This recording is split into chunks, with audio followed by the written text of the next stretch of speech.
नमस्कार प्यारे विद्यार्थियों।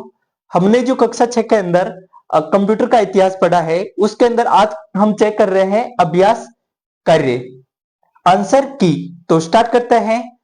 सबसे पहले एमसीक्यूज क्वेश्चन के साथ। क्वेश्चन है कंप्यूटर के जनक है। कंप्यूटर के जनक कौन है?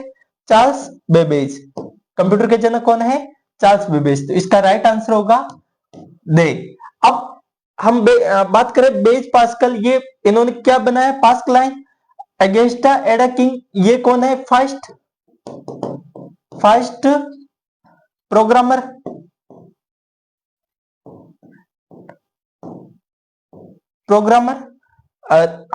क्वेश्चन है द्वितीय पीढ़ी के उदाहरण है, मतलब द्वितीय पीढ़ी के कंप्यूटर का उदाहरण है।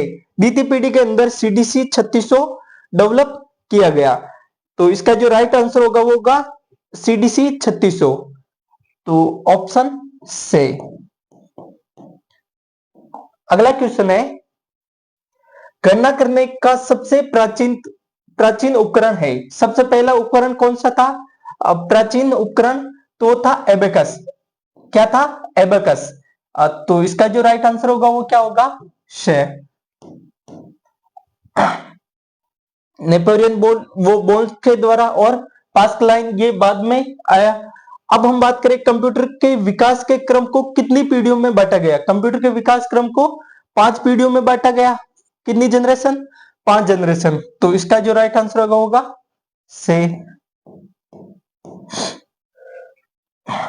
ट्रांजिस्टर का उपयोग कौन सी पीढ़ी के कंप्यूटर में किया गया? ट्रांजिस्टर सबसे पहले जो कंप्यूटर जनरेशन थी वो थी वैक्यूम ट्यूब। सेकेंड जनरेशन में ट्रांजिस्टर, थर्ड जनरेशन में आईसी, फोर्थ जनरेशन में वीएलएसआई और फिफ्थ जनरेशन में यूएलएसआई। तो ट्रांजिस्टर सेकेंड जनरेशन के अंदर आई। तो द्वितीय पीढ़ी कौन से? Option B is right answer. अगला क्वेश्चन है रिक्त स्थानों की पूर्ति कीजिए। कंप्यूटर की 5वीं पीढ़ी में ULSI ultra large scale integrated circuit का प्रयोग किया जा रहा है।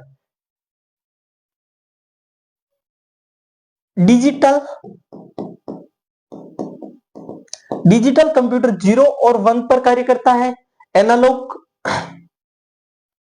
एनालॉग इस टाइप से वर्किंग करता है, डिजिटल नंबर पे वर्किंग करता है और हाइब्रिड दोनों के अंदर वर्किंग करता है, डिजिटल और एनालॉग के अंदर। जापानी लोगों द्वारा एबेकस को किस नाम से जाना गया? सोरोबान। किस नाम से? सोरोबान कहा गया। लैपटॉप एक कौन सा कंप्यूटर का उदाहरण है? तो ये पीसी पर्सनल कंप्यूटर है। लैपटॉप क्या है? एक पर्सनल कंप्यूटर है जिसे सिंगल यूजर यूज कर सकता है। अब हम बात करें लघुतरात्मक प्रश्न के अंदर। तो लघुतरात्मक प्रश्न के अंदर सुपर कंप्यूटर की गति किस में मापी जाती है? सुपर कंप्यूटर की गति किस में मापी जाती है? तो सुपर कंप्यूटर की गति किस में मापी जाती है? फ्लॉप्स के अंदर। किस में मापी जाती है? फ्लॉप्स के अंदर। फ्लॉप्स की फुल फॉर्म होती है फ्लोटिंग पॉइंट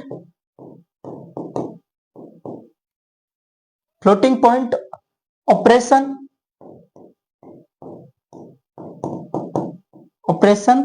पर सेकेंड के अंदर मापी जाती है। अगला क्वेश्चन है सुपर कंप्यूटर के उदाहरण लिखिए। सुपर कंप्यूटर के उदाहरण कौन कौन से हैं? परम, क्रे, एनईसी, सीडीसी। ये सारे किसके उदाहरण है? सुपर कंप्यूटर के उदाहरण है जो अभी 5th जनरेशन में चल रहे। हम बात करें डिजिटल सिग्नल किस प्रकार के होते हैं? डिजिटल क्वेश्चन है डिजिटल सिग्नल किस प्रकार के होते हैं? डिजिटल सिग्नल संकेत अस्थित होते हैं और ये किस में होते हैं? 0 और 1 के अंदर। इसको जो डिजिटल सिग्नल को इस टाइप से शो किया जाता है। ये क्या होते हैं? यहाँ पे वॉल्व 0 और यहाँ 5 वोल्ट। यहाँ पे डिजिटल सिग्नल के अंदर जो चलता है वो चलता है टाइम। क्या चलता है? टाइम। तो इसको किस टाइप से शो किया गया? इस टाइप से। अगला क्वेश्चन है, आईसी का उपयोग कंप्यूटर की कौन सी पीढ़ी में किया गया? पहली जनरेशन के अंदर वैक्यूम ट्यूब, सेकेंड जनरेशन में ट्रांजिस्टर, थर्ड जनरेशन में किसका उपयोग किया गया? आईसी का, इंटीग्रेटेड सर्किट। किसका उपयोग किया गया? Integrated circuit. तो तीसरी पीढ़ी के दौरान एकीकृत सर्किट यानी कि इंटीग्रेटेड सर्किट जिसे आईसी का उपयोग किया गया। अब है वीएलएसआई का पूरा नाम क्या है? वीएलएसआई। जो चौथी जनरेशन थी उसमें किसका उपयोग किया गया? VLSI, very large scale integrated circuit. Very large scale integrated circuit. अब है निम्न प्रश्नों के उत्तर विस्तार में दीजिए। ये जो क्वेश्चन है इनका उत्तर विस्तार में देना है। तो क्वेश्चन है मेन फ्रेम कंप्यूटर के बारे में लिखिए। मेन फ्रेम कंप्यूटर ये आकार में बहुत बड़े होते हैं। इनकी जो संग्रहण क्षमता होती है वो बहुत ही ज्यादा होती है और कार्य करने की जो गति होती है वो बहुत और अधिक होती है। इस कारण ये अत्यधिक क्या होते हैं? महंगे होते हैं, कॉस्ट इनकी ज्यादा होती है। साथ ही बहुत सारे उपयोगकर्ता इन्हें लॉगिन करके माइक्रो कंप्यूटर क्लाइंट की तरह कार्य कर सकते हैं, यानी कि एक साथ बहुत सारे यूजर इनको यूज कर सकते हैं। इनका जो उपयोग किया जाता है प्राय किसमें? रेल टिकट के अंदर, टिकट बुकिंग के लिए, बीमा कंपनियां एवं अनुसंधान संस्थानों में किसका उपयोग किया जाता है? और मेन फ्रेम कंप्यूटर का उपयोग किया जाता है। अगला क्वेश्चन है, ये क्या है? ये मेन फ्रेम कंप्यूटर है जो साइज में भी बड़े होते हैं, स्टोरेज भी बहुत ज्यादा होता है। अब सेकंड क्वेश्चन है, कंप्यूटर की पीढ़ियां बढ़ने पर क्या क्या मतलब बदलाव आए? तो हम बात करें कि कंप्यूटर की जो जनरेशन जैसे जैसे चेंज होती गई वैसे वैसे बहुत सारे बदलाव आए। कंप्यूटर अब तक के विकास क्रम की बात करें तो कितनी जनरेशन हुई? 5 जनरेशन विभक्त किया गया। जैसे जैसे कंप्यूटर की पीढ़ियां बढ़ती गई वैसे वैसे इनका आकार, कीमत और विद्युत उपकरण की क्षमता क्या होती गई? घटती गई। लेकिन इनकी जो कार्य करने की जो क्षमता है वो क्या होती गई? बढ़ती गई। कार्य करने की क्षमता क्या होती गई? बढ़ती गई। अगला क्वेश्चन है, पास्कलाइन के बारे में लिखिए। पास्कलाइन के बारे में लिखिए। फ्रांसीसी गणितज्ञ बेज पास्कल ने विश्व का पहला यांत्रिक कैलकुलेटर बनाया जो दशमलव प्रणाली के जोड़ और घटाव कर सकता था। इसे पास्कलाइन नाम दिया गया।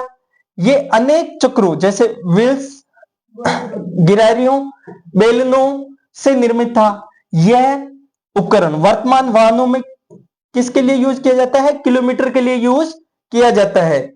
ये ओडोमीटर की तरह कार्य करता है। तत्पश्चात जर्मनी के ग्रेटफील्ड लिबनिज पास्कल में कुछ और परिवर्तन किए और उसके बाद में इसमें और क्या किया गया? गुणा और भाग करना भी आसान हो गया। अगला क्वेश्चन है, द्वितीय पीढ़ी के कंप्यूटर की विशेषता बताइए। द्वितीय पीढ़ी के कंप्यूटर की विशेषता बताइए। तो दूसरी पीढ़ी के कंप्यूटर में वैक्यूम ट्यूब के स्थान पर किसका उपयोग किया गया? ट्रांजिस्टर का उपयोग किया गया। ट्रांजिस्टर के उपयोग से कंप्यूटर का आकार क्या हो गया? छोटा हो गया। साथ ही ये अधिक तापमान की समस्या से भी कुछ हद तक हमें क्या मिली? कमी आई। जो इसके अंदर क्या होता है, तापमान पहले वाली जो जनरेशन थी उसमें बहुत अधिक तापमान होता था, लेकिन सेकेंड जनरेशन में कुछ कमी आई। ट्रांजिस्टर के उपयोग ने अधिक भंडारण और तीव्र गति के साथ कार्य करना संभव बना दिया। इनसे कंप्यूटर की कीमत कम हो गई और इसके जो उदाहरण है CDC 3600, IBM 1400 सीरीज और IBM 70 सीरीज आदि इनके क्या है? उदाहरण है। और ये जो जनरेशन थी वो 1955 से 1964 के बीच में चली। अगला क्वेश्चन है, एनालॉग कंप्यूटर के बारे में बताइए। एनालॉग कंप्यूटर, इन कंप्यूटर का उपयोग भौतिक राशियों जैसे कि ताप, दाब, लंबाई, विद्युत के नियंत्रण मापने में होती है। एनालॉग संकेत सतत होते हैं। कौन सा होता है? ये सतत होता है। एनालॉग कंप्यूटर एक विशेष उद्देश्य वाली मशीन है। स्पीडोमीटर, घड़ियां आदि एनालॉग कंप्यूटर के क्या है, उदाहरण है। Thank you.